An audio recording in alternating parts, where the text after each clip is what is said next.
Hello everyone, it's Hunter and welcome back to my channel. If you are new here, it is so nice to meet you. In today's video, I am showing you guys how to make digital illustrations on your MacBook using Photoshop. So I have seen a lot of videos and a lot of posts. I'm sure you guys have seen these digital illustrations everywhere on Instagram and YouTube and Facebook and everywhere. People are selling them and people are making stickers with digital illustrations. People are using them as their profile photos and I think they are so awesome and I love them. I think they're so pretty. But the problem is all those people are using an iPad Pro or an iPad with an Apple Pencil and all I have is my MacBook. I am planning on getting an iPad soon, but I thought that I would show you guys how I have been doing this on Photoshop. It is a lot more tedious and this is definitely not for the faint of heart, so just keep that in mind. I am going to record my screen and show it to you guys. So before we get started, be sure to subscribe to my channel down below if you have not already. Be sure to give this video a thumbs up and be sure to follow me over on Instagram as well, and let's go ahead and get started. Okay. So the first thing, hold on, I gotta record my screen. I also wanted to point out that I am not a professional. I mean, I have a degree in digital media, so I should be a professional, but that's not the point. I am just showing you how I have learned how to do it. Other people may do it differently than I do, but I'm just showing you how I'm doing it, and your Photoshop may look different than mine, so just let's keep that in mind. So it may be a little bit different for you and your experience, but I wanted to show you Photoshop and MacBook because a lot of people have computers and you don't have to have a MacBook. You can just have a computer with Photoshop downloaded on it. Photoshop is only $10 a month, and if you have the student creative cloud for $19.99 a month, it comes on there, and I just think that this is a little bit more of an affordable option if you already have a computer, so you don't have to go buy an iPad and an Apple Pencil to make digital illustrations. Now if you want to, go for it. I'm gonna be doing that soon, but this is just another option for you guys. So yeah. So now let's go ahead and start recording my screen. So first I'm going to open a new photo. The photo that I want to choose is one that someone sent me of their wedding photo. So this is my friend Olivia and her husband Adam, and they got engaged right after I did, which I thought was really cool. And her wedding pictures were absolutely stunning. So I'm just gonna do the two of them. I'm not gonna do like the background in the photo. So first things first is I have the photo available. I'm gonna come over here to the layers section and I'm gonna select the plus button, and that gives it an extra layer on top. You always want to work in layers instead of on top of the original photo, so that way if you need to go back and delete something or erase something or undo something, then you're not erasing the layers underneath, or you're not erasing part of the photo. Once you go on top of the photo, it's kind of hard to go back and fix any mistakes that you have. And as you can see, I only have one layer right now, but as I keep going, I'm going to add more and more layers, so that way I can see what I'm doing underneath, and you'll see what I'm doing as I do it, but that's kind of why you want to work in layers. So then you're going to come over here to your little toolbar and you're going to select the lasso tool. It automatically looks like this, where it has a little circle, but if you right click on it and you select the polygonal lasso tool, that's what I choose to use. You can use the magnetic lasso tool or the lasso, just the regular lasso tool, but the regular lasso tool, you have to keep your finger on the mouse at all times. Like when you lift up, it closes the object, so you don't get to complete what you're doing. And the magnetic lasso tool only works really well when you are working on the actual photo instead of in a separate layer. So I choose the polygonal lasso tool because you can, let me just show you, as you move it, you can lift your finger off and then you just close the shape when you're ready.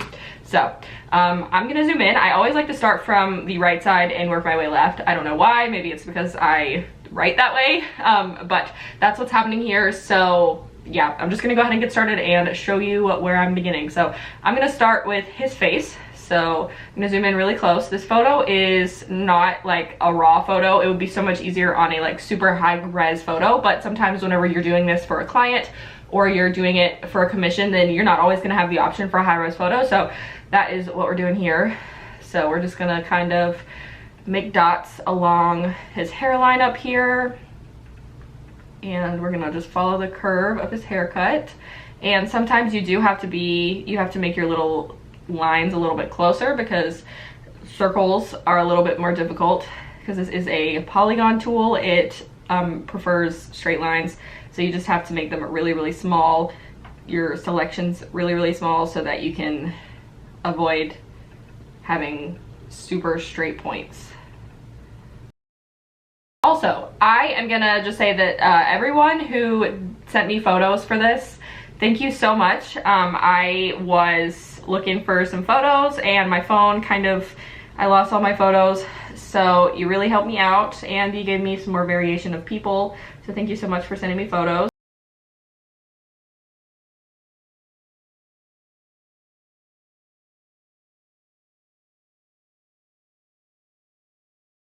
Okay, so now we have his whole face selected. So I'm gonna come over here to the eyedropper tool and you're gonna select that and then put the eyedropper tool over part of whatever you wanna select the color for. Obviously I don't wanna pick this super dark color because this is a shadow and that's not a representation of what his whole face looks like.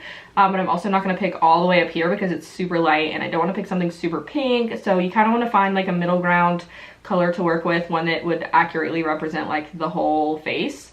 So I'm just moving this around, trying to find a color that I think would equally represent the color of his face without it being the wrong color. And you can also see over here on the sidebar all the colors.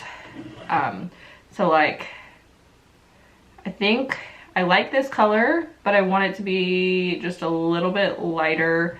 And then you're gonna come over here to the paint bucket tool and you're just gonna select the whole thing. You're gonna tap it once and that's the whole face.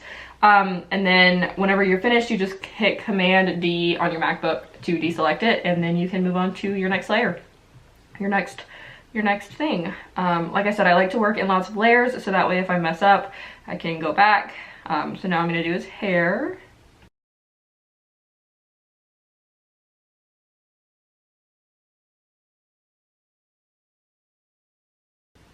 All right, and then we're gonna select the color again. I feel like his hair is a lot lighter in real life, but I don't want it to be super dark because the shadow is obviously on his face, his hair. So let's pick one that's not too, there we go. I don't think that's too dark.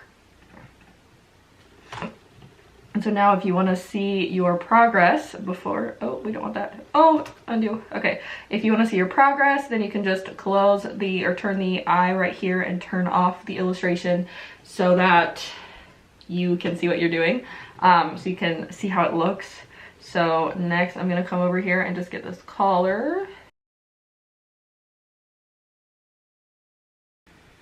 And this is showing up blue as the color that I'm selecting, but I'm gonna make it a little lighter just because I know that it's only blue because of the shadow. So I'm gonna change the color. You can definitely be liberal about the colors that you choose. They don't have to be perfectly dead set, but obviously that his shirt was supposed to be white right there. So the eyedropper tool, sometimes it's accurate to the color that you're selecting, but that's not the color that it is in real life. So sometimes we want to be a little more liberal on that. So here's what we've got so far. His face looks a little weird because it's squished up against her face, but whenever you see her face on there, it's gonna look a little more normal.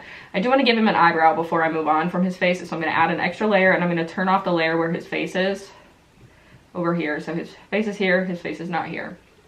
And I make sure I have the third layer selected and my lasso tool selected. And I want his brow to be the same color as the hair.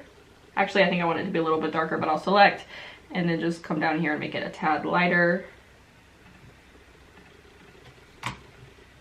And then I added his face back on, so now he looks less like a ghost.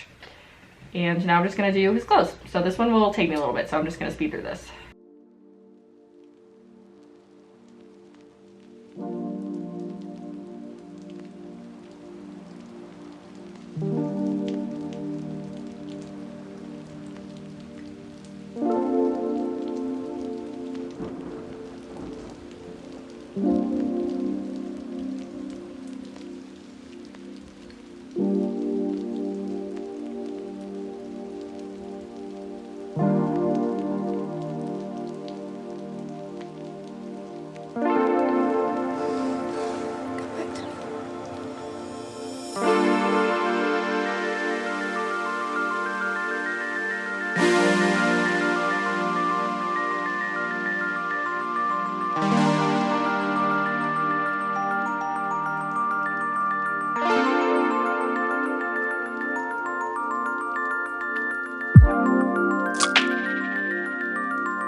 so this is a very basic, roughly drawn illustration. I could probably go in and get more details, but this kind of just gets the gist of the photo.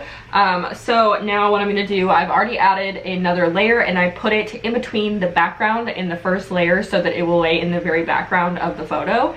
So I am going to select I'm gonna come over here to the square tool or the rectangle tool, and I'm just gonna draw a rectangle, obviously, and clearly I don't want it to be the same color as her hair, so I'm going to select a color that I think would be cute for this background. I think a blue would be nice. Let me see, I follow her on Instagram, so let me see what color her bridesmaids dresses were.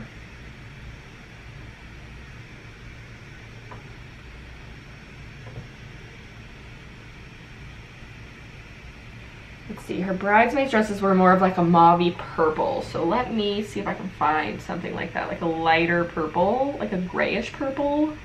Yes, that looks so good. Okay, that is what I'm gonna stick with. That is the background. I just picked a color that was similar to the color of her bridesmaids dresses, and I think that that looks really good. I could color match from it, but actually I think I'm gonna make it just a tiny bit lighter in color.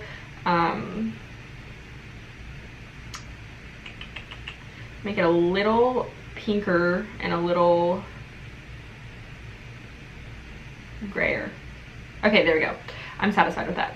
So that is the whole illustrated drawing. I hope you enjoyed watching this. It took me about 40 minutes to do it, but it is finished and I hope you guys enjoyed it. You can always add in more details if you want. You could always get closer and do more, but this was just a very rough version of it for this video, and I hope you guys enjoyed it. If you did, be sure to give this video a thumbs up, and I will see you guys in my next video. Bye.